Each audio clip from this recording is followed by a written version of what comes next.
በአዲስ አበባ ፖሊስ በእስር ላይ የነበሩ የወላይታ ዲቻ ደጋፊዎች መለቀቃቸውን የወላይታ ዞን ፖሊስ መምሪያ አዛዥ ኮማንደር ንጋቱ ጌታቸው ገልጸዋል። የወላይታ ዞን ፖሊስ መምሪያና የጸጥታ አስተዳደር ከዞኑ አስተዳደር በተሰጠው ተልዕኮ መሰረት በአዲስ አበባ ከተማ አስተዳደር ሰኔ 1 2017 ዓ.ም የዲቻ ደጋፊዎች በከተማ ውስጥ ተዘዋውረው በፈጠሩት አለመግባባት ምክንያት የአዲስ አበባ ፖሊስ ከፌዴራል ፖሊስና ሌሎች የጸጥታ አካላት ጋር በመሆን በቁጥጥር ስር ከዋሉ የዲቻ ደጋፊዎች መካከል በቂርቆስ ክፍለ ከተማ ፖሊስ መምሪያ ፖፑላሬ ፖሊስ ጣቢያ 245፣ ቦሌ ቡልቡላ 68፣ የካ ክፍለ ከተማ 50፣ ልደታ ክፍለ ከተማ 201 የተጠረጠሩ የዲቻ ደጋፊዎች የወላይታ ዞን ፖሊስ መምሪያ ከኢትዮጵያ ፌዴራል ፖሊስና ከአዲስ አበባ ከተማ አስተዳደር ፖሊስ ጋር በመነጋገር ከእስር መፈታታቸውን የወላይታ ዞን ፖሊስ መምሪያ ዋና አዛዥ ንጋቱ ጌታቸው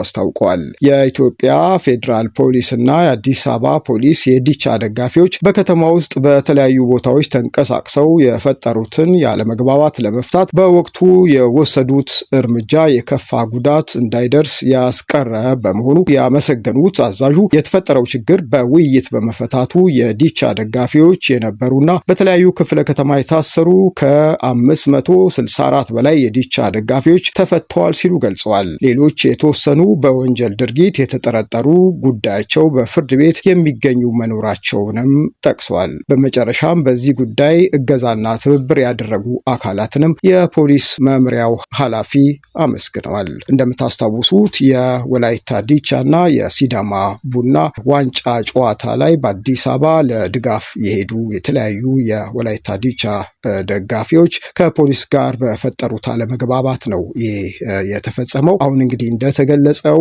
በእስር ላይ የነበሩ በርካታ የወላይታ ዲቻ የእግር ኳስ ክለብ ደጋፊዎች መፈታታቸው ተገልጿል።